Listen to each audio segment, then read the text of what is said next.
حضرت ابو ہریرہ رضی اللہ تعالیٰ عنہ اس کے راوی ہیں، نبی کریم صلی اللہ علیہ وسلم نے فرمایا کہ جب آدمی اپنی زوجہ کو اپنے بستر کی طرف بلائے اور وہ انکار کر دے، پھر خاوند اس سے ناراضگی کی حالت میں رات گزارے، تو فرشتے صبح تک اس عورت پر لعنت کرتے رہتے ہیں۔ تو تھوڑا سا ہم نے آپ کو پچھلے پروگرام میں عرض کیا تھا کہ دراصل جو نکاح اللہ تعالیٰ نے رکھا ہے وہ اسی لیے کہ کچھ تقاضائے نفسانی باطن میں انسان کے رکھا ہے، جس کو پورا نہ کرے تو وہ مختلف بیماریوں میں مبتلا ہو سکتا ہے، اور اگر پورا کرے اور حلال طریقے سے نہ کرے تو پھر حرام میں جا پڑے گا۔ تو شریعت نے پھر نکاح کا ایک تصور پیش فرمایا کہ یہ تقاضائے نفسانی جو اللہ نے رکھا ہے یہ پورا ہو اور حلال طریقے سے ہو۔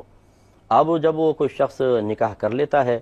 اور اپنے تقاضائے نفسانی کو حلال طریقے سے پورا کرنے کی کوشش کرے، اور کوئی خاتون جو ہے اس کی زوجہ جو ہے وہ منع کرتی ہے، تو یقینی سی بات ہے کہ پھر وہ اس کو صورتحال پر لے کر آ رہی ہے جو اگر یہ نکاح نہ کرتا اور اپنا تقاضۂ نفسانی پورا کرنے کی کوشش کرتا تو شاید حرام میں جا پڑتا۔ تو اسی طریقے سے پھر یہ عورت گویا کہ اس کو حرام کا راستہ دکھانے کے لیے نفس و شیطان کا ساتھ دے رہی ہے، اس وجہ سے پھر اس عورت کے اوپر لعنت کی وعید فرمائی گئی ہے۔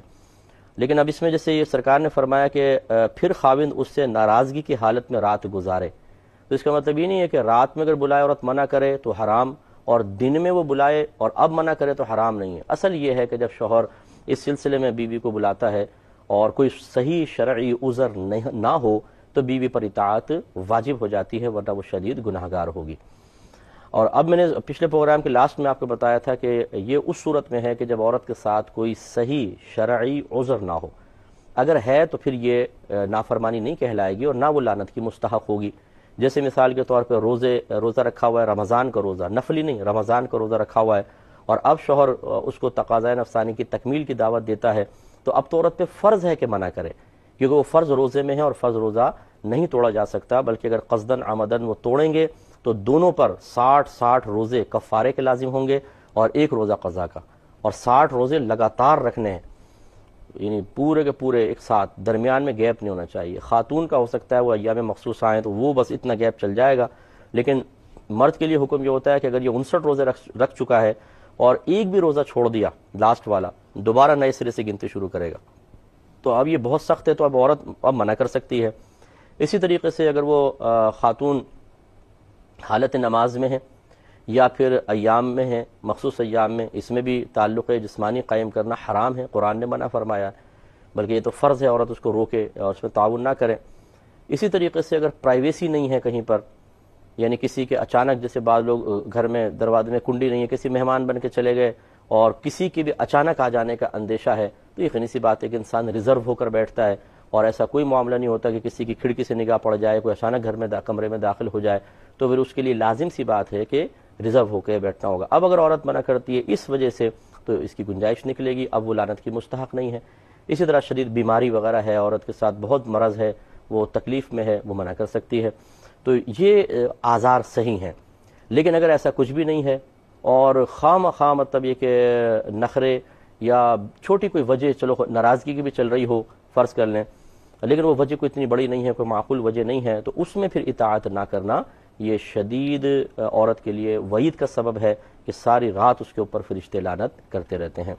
تو اس سے ذرا ہماری کچھ بہنیں بھی درس حاصل کریں۔ بعض اوقات ایسا ہوتا ہے کچھ خواتین مجبور محض ہوتی ہیں، وہ تو شوہر سے ڈر کر اس کی ناراضگی کے باوجود یا ناچاکیوں کے باوجود اطاعت کی طرف مائل ہو جاتی ہیں، لیکن بعض خواتین ایسی ہوتی ہیں کہ جن کے پیچھے کچھ بیک ہوتی ہے، ان کے بھائی ہیں اور یا پورا خاندان آ کے کھڑا ہو جائے گا، یا ویسی وہ مطلب شوہر اس سے دبتا ہے، اس کے پیسے سے، اس کے حسن و جمال سے، اس کے بڑے خاندان کی بنا پر، یہ پھر شوہر کو وہ حقیقی عزت نہیں دیتی ہیں، بلکہ یہ کہتی ہیں کہ میں شوہر کو تو بھئی ایک لیول تک رکھتی ہوں میں، اس کے بعد تو اگر وہ ذرا بھی کرنے لگے تو پھر میں اپنا رنگ دکھا دیتی ہوں۔ وہ رنگ کیا ہے جی؟ وہ نافرمانی کا رنگ ہے۔ وہ سمجھتی ہیں کہ شاید یہ مجھے اللہ نے ایک طاقت سے نوازا ہے، باقی عورتیں تو دبی رہتی ہیں، کمزور ہیں، میں کمزور نہیں ہوں۔ میں آپ کو یقین سے کہتا ہوں جو عورتیں اس معاملے میں کمزور ہیں، کم از کم میدان محشر میں شرمندہ نہیں ہوں گی۔ شوہر شرمندہ ہو سکتا ہے، اگر وہ ظلم کرے گا تو شرمندہ ہوگا کہ انہوں نے صبر کیا، لیکن یہ عورتیں شرمندہ نہیں ہوں گی۔ لیکن جو دنیا میں اپنے آپ کو بہت طاقتور سمجھ کر اللہ کی مسلسل نافرمانی میں مبتلا ہو، شاید وقتی طور پہ تو اس کو فتح کا احساس ہو، شاید اس کے خاندان میں کچھ لوگ اس کی پیٹھ تھپکیں کہ شاباش بیٹا تم ڈٹی رہو، ایسے ہونا چاہیے عورت، لیکن میدان محشر میں بہت شرمندگی ہوگی۔ تو یہ کوئی بھی بہن یہ نہ سمجھے کہ دیکھیں جی یہ مرد ہے نا تو ایسی باتیں کہہ رہے ہیں، ایسی بات نہیں ہے۔ یہ ہمارے نبی کا فرمان ہے۔ آپ دیکھیے اللہ تعالیٰ نے شوہر کا حق زیادہ رکھا ہے۔ میں نے پہلے بھی آپ کو روایت سنائی کہ میرے آقا صلی اللہ علیہ وسلم نے ارشاد فرمایا کہ اگر میں کسی مخلوق کو سجدہ کرنے کا حکم دیتا تو بیویوں کو حکم دیتا کہ وہ اپنے شوہروں کو سجدہ کریں، لیکن سجدہ تو صرف اللہ کے لیے جائز ہے۔ تو اس کا مطلب یہ ہوا کہ شوہر کا حق بہت زیادہ رکھا ہے۔ اس لیے ہم آپ کو یہ سمجھا رہے ہیں، اور یہ کوئی ایسا نہیں ہے کہ ہم صرف آپ کو سمجھا رہے ہیں، اگر کوئی ہمارے قریبی خاندان کی خاتون ہوگی اس کے لیے بھی یہی تعلیم ہے، حتیٰ کہ ہمارے گھر میں ہوگی تو اس کے لیے بھی یہی تعلیم ہے۔ کوئی یہ تو نہیں ہے کہ شریعت دو ہیں، ایک آپ کو بتانے والی شریعت، ایک اپنے عمل کے لیے شریعت یکساں ہے، اور ہم سب کو اس کو اپنے اوپر بھی عملی طور پہ نافذ کرنا چاہیے۔ لہٰذا کوئی بہن برا نہ مانے، بلکہ ٹھنڈے دل سے تھوڑا سا غور کریں۔ اور میں بارہا ہی سمجھاتا رہتا ہوں کہ پہلے انسان صراط مستقیم سے ہٹا ہو اور کوئی نصیحت کرے تو اس پر بھی غصہ آنا شروع ہو جائے، تو سوچئے کہ کب ہم پھر صراط مستقیم پر اور کس طریقے سے آ سکتے ہیں۔ پہلے ہی ہم تو رستے سے ہٹے ہوئے ہوں اور کچھ سمجھانے لگے تو ہمیں برا لگے، ہم اسی پہ تنقید کریں، اسی پہ اٹیک کریں، اسی سے بدگمان ہو جائیں، اسی کی غیبت اور چغلیاں کرنے لگ جائیں، اسی کو برا بھلا کرنے لگ جائیں، اسی کی گفتگو میں سے کچھ پوائنٹس ریز کر کے اور اس پر تنقید کریں، تو پھر بتائیے کہ ہدایت کیسے حاصل ہوگی؟ یہ طریقہ مسلمانوں کا نہیں تھا۔ یہ اگر آپ تھوڑا سا غور کریں معذرت کے ساتھ، یہ کفار کا طریقہ تھا کہ جب انبیاء علیہم السلام انہیں سمجھاتے تھے، مدلل گفتگو ہوتی تھی، وزندار گفتگو ہوتی تھی، اور اللہ تعالیٰ کی رضا کے مطابق گفتگو ہوتی تھی، لیکن وہ جواب میں ہٹ دھرمی، میں نہ مانوں، نہیں مانیں گے، اسی میں سے بات میں سے غلط مفہوم نکال کر نبیوں کے ساتھ مذاق کرنا، دوسروں کو گمراہ کرنا، ڈٹ جانا اپنے غلط موقف پر۔ وہ پھر دیکھیں اگر ایک مسلمان بھی ایسا کرے گا تو حقیقتاً پھر وہ مسلمان والا کام نہیں کر رہا، وہ تو غیر مسلمین کے طرز پر چلنے کی کوشش کر رہا ہے۔ اس لیے میں اپنی بہنوں سے گزارش کرتا ہوں کہ شوہروں کو دبانے کے بجائے وقتی طور پر اللہ تعالیٰ اس کے رسول کی رضا کے مطابق اپنے شوہر کے سامنے سر اطاعت خم کر کے رکھیں۔ یہ جو ترغیبیں آپ کو ملتی ہیں بعض اوقات محلے کی عورتوں کی طرف سے، بڑی بوڑھیوں کی طرف سے، یا اپنے میکے کی طرف سے کہ بیٹا تم نے دبنا نہیں ہے شوہر سے، جو عورت دب جاتی ہے پھر شوہر اس کو دباتا رہتا ہے، تمہیں سامنے ڈٹ کر رہنا ہے، تو یہ ڈٹ کر رہنے کی جو ترغیبیں ہیں یہ بہت غلط ترغیبیں ہیں۔ میں شوہروں کی حوصلہ افزائی نہیں کر رہا ہوں، بارہا اگر آپ ہمارا بیان سنیں، میں اور یہی کہتا ہوں،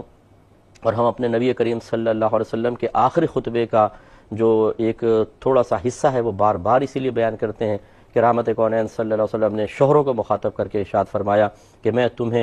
تمہاری بیویوں کے معاملے میں تمہیں اللہ سے ڈراتا ہوں۔ یہ اللہ تعالیٰ نے ان کو تمہارے تابع کیا ہے، یہ کمزور ہیں، ان کے ساتھ برا سلوک نہ کرنا۔ تو نبی کریم صلی اللہ علیہ وسلم نے اپنے آخری خطبے میں جس میں بہت ہی امپورٹنٹ کلام کرنا تھا، اس میں بھی خاص طور پر خواتین کا ذکر فرمایا۔ تو جو مرد اپنی زوجہ کو کمزور سمجھ کر اس پہ ظلم کرے وہ بھی بدبختی کا شکار ہے اور آخرت پہ پھنسے گا۔ لیکن اگر زوجہ بھی مقابلے میں ایسا کرے گی تو پھر گھر بھی خراب ہوتا ہے، ذہنی سکون تباہ ہوتا ہے، بچوں پہ غلط اثرات مرتب ہوتے ہیں، اور جب شوہر ظالم تھا تو عورت نے بھی ایسا عمل کر کے خود کو بھی ظالمہ بنا لیا۔ اگر ایسا نہ کرتی، وہ مظلومہ رہتی، تو میدان محشر میں اللہ تعالیٰ اسے عزت دیتا اور شوہر ذلت کا شکار ہوتا۔ لیکن اب دونوں نے اپنے آپ کو غلط رویہ اختیار کر کے ذلت پر پیش کرنے کے لیے تیار کر لیا ہے، تو اب میدان محشر میں کوئی حقیقتاً ایک مظلوم نہیں ہے، دونوں ایک جہت سے ظالم اور دونوں ایک جہت سے مظلوم۔ تو اس لیے ہماری بہنوں کو سے ہم گزارش کرتے ہیں کہ حکومت کی کوشش نہ کریں، محکومہ انسان رہے، محکوم اور تابع رہے، لیکن عزت کے ساتھ۔ یہ ضرور ہے تو انشاءاللہ عز و جل بہت اچھا ماحول رہتا ہے۔ تو اب خلاصہ کلام یہ ہے کہ اگر کوئی خاتون ایسی ہیں جو چھوٹی چھوٹی باتوں کی بنا پر یا اپنی کسی طاقت کی بنا پر شوہر کی ان معاملات میں اطاعت نہیں کرتی ہیں تو وہ بہت ہی غلط کر رہی ہیں، انہیں اللہ تعالیٰ کی بارگاہ میں توبہ کرنی چاہیے۔ تو یہ کویسچن کیا انہوں نے، لڑائی کہتی ہیں جب بھی لڑائی ہوتی ہے شوہر کہتے ہیں میں فارغ کر دوں گا، دور کرنے میں 2 منٹ نہیں لگاؤں گا، کیا حکم شرع اس سے طلاق ہوگی کہ نہیں؟ پہلی بات تو یہ سمجھ لیں کہ جو فیوچر کے الفاظ ادا کیے جاتے ہیں ان سے طلاق نہیں ہوتی، یہ پاسٹ سے ہوں گے، ماضی کے، یا پریزنٹ یعنی حال کے ہوں گے۔ میں نے تجھے طلاق دی، میں تجھے طلاق دیتا ہوں، تو طلاق ہوگی، فیوچر کے الفاظ سے نہیں ہوتی۔ پہلی بات تو یہ ذہن میں رکھ لیں۔ دوسری بات یہ ہے کہ بہن جب آپ یہ خود سمجھ رہی ہیں کہ لڑائی ہوتی ہے تو شوہر ہائپر ہو جاتے ہیں اور بات طلاق تک پہنچ جاتی ہے، تو آپ کیوں لڑائی نہیں چھوڑ دیتے؟ اب آپ کہیں گے جی شوہر کرتا ہے، کرنے دیں۔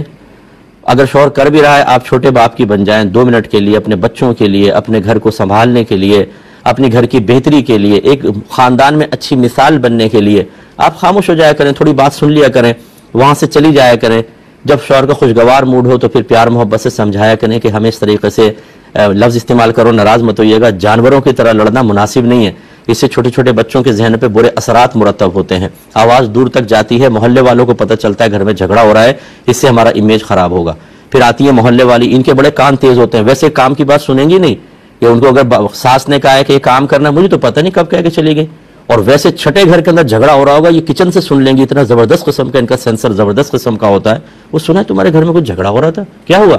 اب آپ نے کہانی سنانا شروع کر دی، پورے محلے میں بتا دیا کہ میرے شوہر کے ساتھ تعلقات کیا ہیں۔ تو خدا را ایسا نہ کرے، ایک پیار والا ماحول بنائیے۔ اتنی طلاقیں ہو رہی ہیں، یقین کریں ہمارے پاس ہر تیسرا مسئلہ دارالفتہ میں طلاق کا آتا ہے، افسوس ہوتا ہے چھوٹی چھوٹی باتوں کے اوپر، اور پھر فوراً مسلسل چیک کیجئے گا کسی نے جادو تو نہیں کروا دیا۔ ہم دونوں لڑتے ہیں تو لڑتے چلے جاتے ہیں، پتہ نہیں کسی نے جادو کروا دیا۔ ابھی ایک بہن نے بھیجا ہوا ہے کہ ذرا دیکھیے گا مجھ پہ کسی نے جادو تو نہیں کروایا، ہو سکتا ہے سن بھی رہی ہوں تو مسکرائیں گی وہ۔ ارے بھائی جادو آپ کے اوپر آپ نے خود کیا ہوا ہے اپنے اوپر جادو، یہ جہالت کا جادو ہے، یہ عدم برداشت کا جادو ہے، یہ صبر و تحمل کے بارے میں معرفت حاصل نہ کرنے کا جادو ہے، یہ تکبر اور غرور کا جادو ہے کہ بیوی شوہر کو حقیر سمجھ رہی ہوتی ہے، شوہر بیوی کو حقیر سمجھ رہا ہوتا ہے، ایک دوسرے کے حق اور فرائض نہیں پتہ ہوتے، کوئی چھوٹے باپ کا بننے کے لیے تیار نہیں ہوتا، اور اس کے بعد طلاقیں دینے کے بعد پھر یہ چاہتے ہیں کہ شریعت ہماری مرضی کے مطابق فیصلہ کرے۔ پہلے ہم پوری زندگی شریعت کے مطابق نہیں چلتے ہیں، اپنے گھروں کے دروازے ہم نے شریعت کے لیے بند کر دیے ہیں، اور جب ہم کام خراب کر بیٹھتے ہیں اب ہم کہتے ہیں مفتی صاحب کو راستہ نکالیں، یعنی شریعت ہماری خدمت میں لگ جائے، ہمارا گھر بسے، ہماری خوشیاں لوٹ کر آئیں، ہم چاہے شریعت پہ چلے نہ چلیں۔ یہ کیا رویہ ہے؟ ذرا سوچے تو صحیح، کیا رویہ ہے؟ تو میری بہن جو آپ نے سوال کیا، اب جھگڑا مت کریں، شوہر کرے بھی خاموشی سے سن لیں،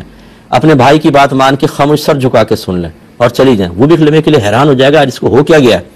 اور اس کو خوشگوار حیرت ہوگی۔ اس کے بعد گرم چائے بنا کے لے کر آئیں، اس کو انڈا ابال کر دیں، بولے کھاؤ آرام سے، حلوہ بناؤ تمہارے لیے، تھوڑی خدمت کریں۔ دیکھیں 2 منٹ کے اندر ماحول بدل سکتا ہے، لیکن جب ہم تلواریں نکال کے ایک طرف مصطفیٰ قریشی اور ایک طرف سلطان راہی کھڑا اور گنڈاسے لے کے کھڑے ہوں تو پھر جڑتا کھڑا کی ہوگا پھر گھر کے اندر، ایسا نہ کریں۔